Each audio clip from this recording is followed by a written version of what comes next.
E um pouco mais longe entraria, feito este quadro, como é que nós podemos olhar para o futuro? Como é que nós podemos agir para provocar o futuro que nós queremos? Tendo consciência que é um certo número de casos que vamos encontrar, que não são previsíveis. Tendo a consciência que é também da determinação, tendo a consciência que é da necessidade.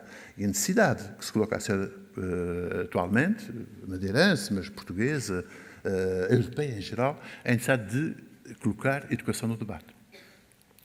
Então, primeiro ponto, vamos ver como é que nós podemos ligar, como é que está ligada a educação e o desenvolvimento regional.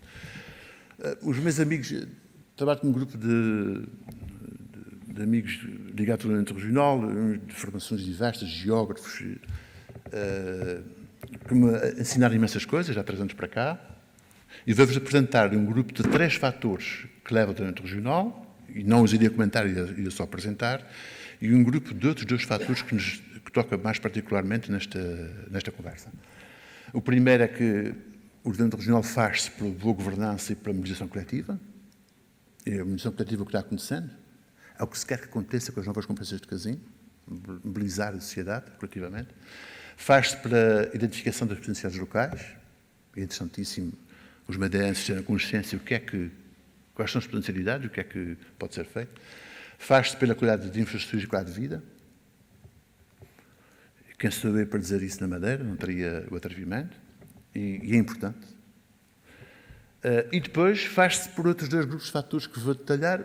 É sobre a qualificação dos recursos humanos. Toda a gente diz que sim, politicamente é corretíssimo, ninguém diz que não é. Ninguém diz não é correto os recursos humanos, diz não vale. Não é, mas entre ser o politicamente correto e ser o politicamente liderante, ou seja, colocar no centro dos projetos políticos a questão dos recursos humanos, há vezes uma diferença. Eu faço uma referência ao John Kennedy, que no discurso da Universidade de Rice, em 1961, sobre os desafios para chegar à Lua, Kennedy dizia, num discurso que é talvez um dos melhores dele, Kennedy, num contexto de grande competitividade para chegar à Lua com os soviéticos, ele dizia, nós chegaremos à Lua, não porque é fácil, mas porque é difícil, foi uma das grandes frases do discurso, mas sobretudo ele dizia, nós chegamos à Lua, não falou porque tinha melhor economia, tinha melhor tecnologia, tinha melhor finança. Chegamos à Lua porque temos melhores recursos humanos. Nos anos 70, esta expressão de recursos humanos entrou. Mas iria apresentar 3 ou 4 exemplos mais globais da importância da ligação entre a educação das pessoas, a qualificação e o crescimento económico. O primeiro, aqui temos o PIB por emprego de vários países da Europa e do mundo. Ou seja, a riqueza criada por trabalhador. Nós estamos 60% abaixo da média. Cada trabalhador português produz metade da riqueza de um dinamarquês, holandês, alemão. Bom, pode vir a ideia, pois mas eles cá trabalham mais. Pois, mas não trabalham mais. Vejam aqui, desculpa, não trabalha mais. Nós trabalhamos mais 8 horas que o holandês, por semana. Ou seja, nós trabalhamos mais 50 e tal dias, 50 dias que o holandês. Trabalhamos mais 4 horas por semana que o alemão. Não é a hora de trabalho, não é o volume de trabalho por semana. Isso não falso debate. Há outra coisa qualquer que há aí por trás. Então dizia, mas nós somos menos competitivos. O custo de trabalho é muito caro. Não, o custo de trabalho Portugal é 70% abaixo da média europeia. O custo de trabalho em Portugal é 1/3 do custo de trabalho na Dinamarca ou na Alemanha. Portanto, se a competitividade estivesse por aí, os alemães seriam muito pouco competitivos. Há qualquer outra coisa. E essa outra coisa coloca-se neste gráfico do CDFOP. O CDFOP é o Centro Europeu de Formação Profissional, um organismo da Comissão Europeia. Vocês têm no eixo dos Y a percentagem de trabalhadores com 12º ano e mais em 2010 e no eixo do X em baixo o que é que cada país vai evoluir até 2020. Portugal, por exemplo, não sei se consigo. Portugal, estão no IPT, estão a ver aqui, tem 30% de trabalhadores com 12º ano e mais e vai evoluir até 2020 mais 5 pontos. Em 2020 serão 35%. A média europeia são 80%. Nós estamos isoladíssimos. Será que não podemos colocar a questão, mas afinal nós temos um problema estrutural, que é um problema de qualificação que temos que mudar? Sobretudo que, quando nós reparamos, os países europeus que têm a menor porcentagem de trabalhadores qualificados, Portugal, Itália, Grécia e Espanha. Vês em inglês. Portugal, Italy, Greece, Spain. PIGS. Lembra-se o PIGS? Que são os tais países que têm os problemas de déficit público. Dá aqui uma relação interessante. Dá para pensar. Iria mais longe. Daria um outro exemplo. Aqui, também do CDFOP, uma correlação entre a produtividade e o déficit de competências. Aqui o déficit de competências, como vê, quanto maior o déficit de competências, menor a produtividade, e vai de 35 para 80. Nós estamos aqui, bem. Ou seja, é claríssima essa relação. Quanto maior for o déficit de competências, menor a produtividade. Há coisas na criação de riqueza e no PIB de um país e de uma região que passa pela educação e pela qualificação. Se calhar é central. Mas um pouco mais longe, dava aqui um outro estudo de alguém que aprecio muito, que é o Philippe Aghion, que tem um livro em português chamado Repensar o Estado, um livro pequeno, muito interessante, que coloca a questão da educação também no debate. O Aghion fez um estudo, fez uma relação entre o crescimento do PIB e a PISA. O PISA é aquele indicador da qualidade de educação feita pela OCDE. E quanto melhor a educação, quanto maior é o índice de PISA, maior o crescimento económico, relação direta. Mais um exemplo da ligação entre as questões de educação e crescimento económico. Isso, ao fim e ao cabo, não é só uma questão financeira, é também uma questão económica, é também uma questão de educação. E dar um outro exemplo, e esse é muito importante para nós, que é a questão, pus aqui a capa do estudo, porque o estudo merece ser lido, que é o único estudo que conheço que mede perfeitamente bem as questões da não qualificação dos nossos jovens e o impacto no PIB. Nós temos o hábito muito de estudar essa questão no impacto social, e é verdade. Mas pela primeira vez há um estudo detalhado, oficial, da Comissão Europeia, do Eurofound, que mede o que é que se passa na Europa com os jovens NEET. Os jovens NEET são os jovens nem, são os jovens que não estão nem no sistema educativo, nem a trabalhar. Na Europa são 12 milhões. Em Portugal são 300 e tal mil. O impacto na economia não é o que se gasta com os jovens, é o facto de eles não serem qualificados e o facto de não estarem a trabalhar provoca uma não criação de riqueza que, vejam aqui a evolução dos jovens NEET, do jovem neném. Em cima temos a evolução dos países onde está Portugal, os países com o pior problema dos jovens NEET, e em baixo os países com o melhor desempenho. A situação não só é má, mas agravou-se. Entre 2007 e 2013, nós temos um problema maior ainda. E isso é um problema no PIB. Vejam de novo quem está com piores problemas: a Grécia, Portugal, Itália e Espanha. A Grécia são 1,6% do PIB. Isso é importante, porque isso quer dizer que, se nós resolvêssemos o problema da qualificação de 300 mil jovens portugueses, que são os neném, nós teríamos o problema do déficit público resolvido, a 1,6 pontos do PIB. Coloca-se aqui uma questão importante, de políticas públicas. É verdade que, se nós decidirmos agora investir fortemente na qualificação dos nossos jovens, de modo a que os jovens nem sejam reduzidos, o número, não tem efeitos no PIB deste ano ainda. E nós temos uma urgência a resolver este ano. Está bem, mas temos que começar. Eu lembro-me sempre, quando se fala de investimento em educação, que leva anos a dar resultados, lembro-me sempre de Marcel Lyoté, Marcel francês, que um dia em Marrocos queixava-se que havia poucas árvores no campus militar e dizia isso à ordenança: plantem umas árvores para dar sombra. E o ordenança dizia assim: sombra, árvores, mas vai levar anos a ter efeito. Pois, leva anos, mas tem que se começar. E o Lyoté respondeu: tanto tempo para ter efeito, então pronto-se já. a educação igual tem que levar anos, daí a urgência. Vejam, a Grécia 3,3% do PIB. A Grécia com sérios problemas do PIB. E vejam, outra vez, os PIB. Portugal, Itália, Grécia e Espanha.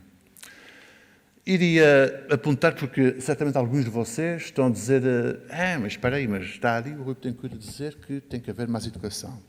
E eu conheço imensa gente que sai da universidade, sai qualificada e não arranja emprego. Há um problema também de ajustamento. Não é o único. Nós temos aqui uma apresentação da qualificação dos jovens neném. Em azul, em Portugal, desculpem, realmente tenho aqui um problema de dedo. Em azul tem os jovens com menos que nono ano e menos. A vermelho, 12º ano, e a verde, ensino superior.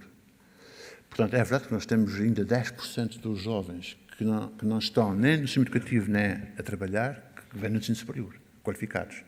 Mas a Alemanha tem 2%.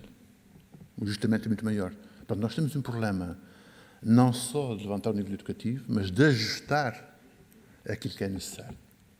E aí, esse ajustamento aquilo que é necessário é uma frase muito bonita, mas muito complicada de resolver. Iremos mais longe, para não vos amassar muito, podemos voltar aqui e percorremos um pouco as questões dos recursos humanos, iria haver um outro grupo de fatores que tem inovação. Porque a questão de inovação, digo já, não é bem uma questão tecnológica. Nós às vezes ficamos amarrados que a questão de inovação é inovar, arranjar um novo iPad, um novo computador. Apenas 20% de inovação é tecnológica, 80% é organizacional, é de sociedade. Apenas 20% é tecnológica. Veja os low cost, que está a revolucionar o mercado de turismo mundial, em particular nos Açores, por exemplo. Os aviões low cost têm a mesmíssima tecnologia que um avião de outra carreira qualquer. A questão ali foi organizacional. Isto dá-nos uma grande abertura a nós, regiões pequenas. Porque se não há tecnológica para a qual não temos dimensão para competir com o iPad, com o iPhone, nós, se calhar, podemos, nesta abertura, que é inovando na organização, e a inovação são novos produtos, são novas matérias-primas, novos mercados, novos clientes, N coisas novas que nós podemos fazer. E essa inovação que nos coloca a ir à frente, essa inovação, desculpa o dedo, acarreta novas competências. Nós, quando mudamos a organização de uma empresa, há competências das pessoas que têm que ser organizadas. Daí a necessidade da qualificação ao longo da vida, para ir ratificando competências que vão evoluindo com a inovação. Mas também há novas competências que desencadeiam a inovação. Bom, aí um caso pequenino nos Açores, que é a questão da... nos Açores, por exemplo, com a ajuda da Madeira, com a ajuda da engenheira Tomásia, que está pensando na sala, nós desenvolvemos uma escola hoteleira, que depois formou várias gerações de jovens açorianos. Há, por exemplo, um deles que fez um curso de chocolateiro, criou uma empresa com 28 anos, 29 anos, uma empresa de chocolates, e faz chocolates com pimenta da terra, com queijo, com ananás, e está a ter um sucesso enorme, também de exportação. 1 ano e meio. 10 postos de trabalho. Pronto. Os novos conhecimentos desencadeiam a inovação. E iria um caso que para mim é emblemático, que se passou na Suíça. É verdade que vão dizer a Suíça é uma região rica, é um país rico, não tem nada a ver connosco. Vão ver que tem todos os erros que nós não devemos fazer, este caso que vou contar, e tudo aquilo que deve ser feito. A Suíça, nos anos 70, teve um problema gravíssimo, porque a Suíça depende de 4 setores de atividade, que é a finança, que é o turismo, a indústria agroalimentar e a indústria relojoeira, a relojoaria. E nos anos 70, os japoneses vieram com os relógios a quartzo, invadiram o mercado com preços baixíssimos. A Suíça, que vendia, em 1970, 90% dos relógios do mundo, passou a vender 10% 10 anos depois. 2/3 dos empregos na relojoaria caiu. Grave crise de emprego. Grave crise financeira. Vejam as respostas. A primeira resposta foi os suíços dizerem assim, mas nós somos os melhores do mundo, não vale a pena nos preocuparmos com isso, porque nós temos os melhores relógios do mundo. Cuidado, em vez nos Açores, por exemplo, ou na Madeira, nós temos regiões lindíssimas, com o turismo naturalmente a chegar. Mas temos de ter cuidado. Isto só não dá. Depois, a resposta dos suíços foi dizer assim, os japoneses, param os japoneses. Acho que não impeçam os japoneses de vender, não podem impedir as pessoas de comprar 100 euros um relógio suíço e 10 euros um relógio a quartzo, que até dizia os segundos e tudo, continuava a comprar os japoneses. Depois, o terceiro reflexo foi injetar dinheiro. Os suíços são ricos, dinheiro na empresa. Como é que pulso sem fundo? As empresas são feitas para criar riqueza, não para absorver riqueza. E até que, paralelamente a isso, acontece uma história interessante de um jovem, Elmar Bock, com quem veio jantar segunda-feira, que fez um curso de engenheiro relojoeiro, o avô era relojoeiro, o pai era relojoeiro, tradição também de engenheiro relojoeiro, chegou no mercado de trabalho em 73, 74, não há emprego nenhum. Faz um novo curso em engenheiro em plásticos, arranja um estágio numa indústria relojoeira, que diz, tu conheces plástico, vais ali para os braceletes, ocupas-te daquilo, e ele tem uma ideia, cruza os conhecimentos que tem na relojoaria, na micromecânica e no plástico e inventa o Swatch, que revolucionou e que salvou a indústria relojoeira e que salvou a economia da Suíça. Claro que isso seria logo a contar, 3 horas, mas é uma história apaixonante porque há sempre um evento constante entre uma ideia e o conhecimento. Não foi o tecnológico o mais evidente a resolver, foi a questão organizacional, por exemplo, no serviço de pós-venda. Havia relógios, o mercado estava organizado para consertar os relógios, de repente aparece um relógio que não precisa de consertar.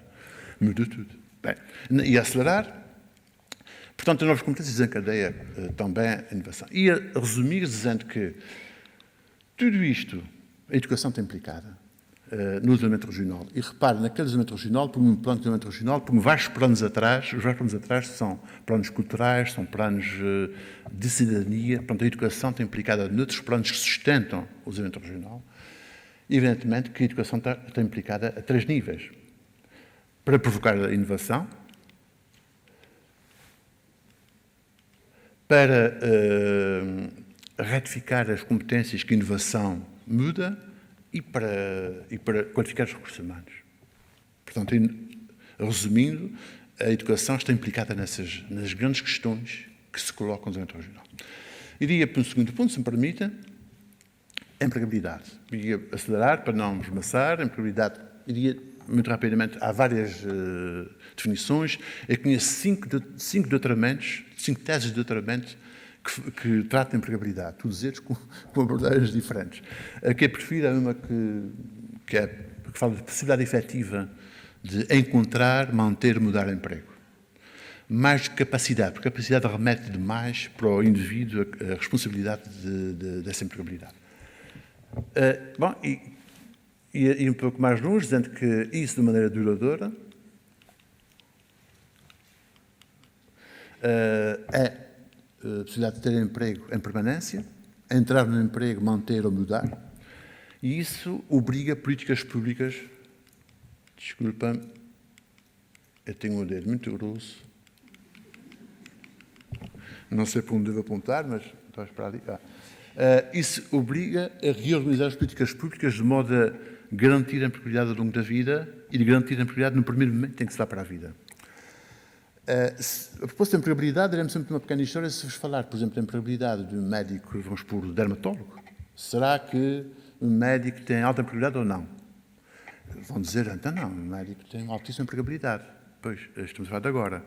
Lembro de uma história de um médico da minha vila nos Açores, em 1960, sobre a história dele há dias, achei imensa piada. Foi um médico nos anos 28, 30, em Paris, tirou dermatologia. Um dos primeiros médicos na Europa dermatólogos. Veio para Portugal. O único médico especialista de dermatologia nos Açores. Não tinha emprego. Ninguém precisava de um dermatologista. Teve que voltar a médico de clínica geral. Portanto, a empregabilidade varia com o tempo e no espaço. Se eu tivesse ficado em Paris, já tinha emprego. Portanto, a empregabilidade varia com o tempo. E é essa variação constante com o tempo que não nos garante para a vida o emprego. Ou seja, a segurança no emprego ao longo da vida tem que ser feita com políticas educativas fortíssimas ao longo da vida para ir acompanhando, não só no primeiro momento de entrada no mundo do trabalho, mas ratificando competências ao longo da vida para que a pessoa continue com competências que as entidades desejam. Estamos a mudar de paradigma. E este debate, daqui a pouco vou realçar no fim, este debate está-se a fazer na Europa toda. E é este debate que está a ser central no desenho, no redesenho de uma nova sociedade do século XXI.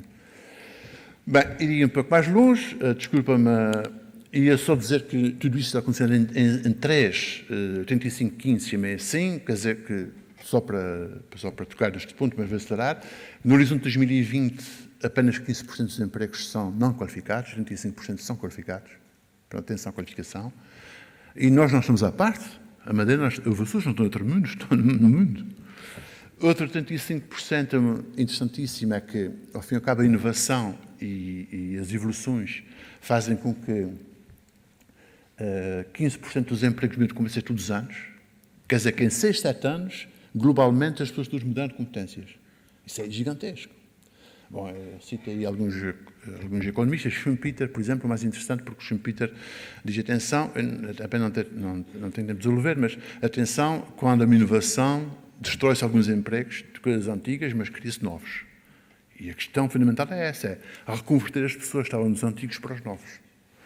Há um exemplo interessantíssimo, que é quando Gutenberg inventou a imprensa, aqueles copistas os monges copistas que andavam a copiar os documentos todos, havia 5.000 na Europa, foram todos para o desemprego. Mas criaram 50.000 empregos nas impressoras, a imprimir papéis. As pessoas, pouquíssima gente tinha acesso a documentos escritos, democratizou-se. Ou seja, atenção que as inovações não levam a desemprego num sítio, mas cria-se emprego noutro. Claro que o que poderia ser feito ali é que podia ter havido ações de formação para retificar competências dos monges que sabiam copiar, mas depois poderiam saber imprimir. Claro que as reconverteram-se a fazer cerveja. Ficamos todos a ganhar. Depois, um segundo, 85-15 é 15% apenas que vão para a empresa são novos empregos. 85% das pessoas, dos jovens que chegam ao mundo de trabalho, é para substituir quem parte para a reforma. E às vezes não temos a noção dessa dimensão. Quer dizer que quando os jovens chegam ao mundo de trabalho, atenção à ideia de criação de novos empregos. Não, muitas vezes é substituir pessoas que lá estão, mas cujas competências mudaram. Bom, vou acelerar, desculpa-me para não querer ser amassador, só para vos dizer que em Portugal, a propósito do ajustamento da qualificação, há pouco estavam jovens e estava a sentir que havia jovens e pessoas a pensar, sobretudo os jovens a pensar, mas afinal está para aí dizer mais educação, mas nós depois vamos para o mercado de trabalho e não há. Pois, mas atenção, cá está o mesmo problema. Em Portugal, a McKinsey fez um inquérito que diz que as empresas criaram 30% dos empregos que querem criar nem com trabalhadores qualificados para aqueles empregos. Com desempregados. Portanto, há aqui um problema. Há aqui uma desfasagem que tem que ser ratificada. Antecipando as necessidades. Lá está a educação no centro dessa questão. Bom, ia mais longe, ia dar um outro exemplo, que é neste mesmo relatório a questão da ligação entre universidades e empresas muito baixa em Portugal, 30 e poucos por cento, enquanto na Alemanha são 70%, na Inglaterra 30 e tal por cento. Pouca ligação. Nós veremos daqui a pouco, quando falamos de ensino superior, veremos aqui um ponto à volta disso. Grande objetivo, competências e sua adequação às necessidades. Iria tirar uma frase fundamental do relatório da OCDE. A OCDE não é coisa menor. A OCDE, no seu relatório sobre o estado da economia em 2014, diz, e pus aqui a frase textual, o skills mismatch, que é a inadequação das competências, é o maior desafio que se coloca atualmente ao desenvolvimento da economia, ao desenvolvimento da economia. Eles não dizem que são as finanças, é verdade também, sem finanças não se consegue fazer negócios, mas é este o pior problema para resolver. E não é um problema português, é um problema da OCDE mundial e da Europa em particular, porque a Europa está com problemas, nomeadamente, há desfasagens, há desequilíbrios na Europa que passam por essa questão. Bem, depois no debate, se quiser, nós lá iremos, mas não gostaria de vos maçar muito. Estou a lançar ideias, depois no debate veremos.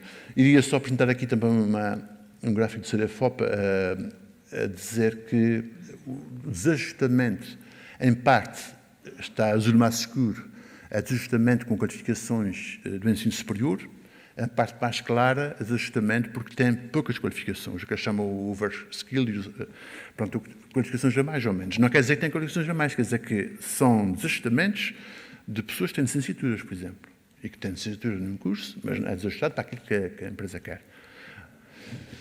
Bem, iremos mais longe. Só para vos dizer, muito rapidamente, os meus amigos dinamarqueses têm uma abordagem, são os melhores para mim, é um exemplo. os dinamarqueses têm uma abordagem desse ajustamento, de um mecanismo de ajustamento que passa por 3 níveis: nível político, nível institucional, a universidade, as escolas profissionais, e depois nível operacional, quem está no terreno.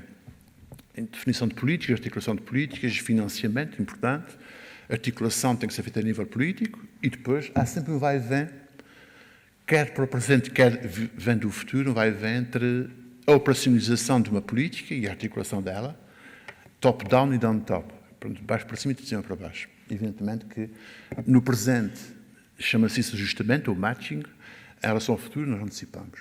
Pronto, eu não iria muito mais longe, só para vos dizer como é que os dinamarqueses, que para mim são os melhores, tratam essa questão.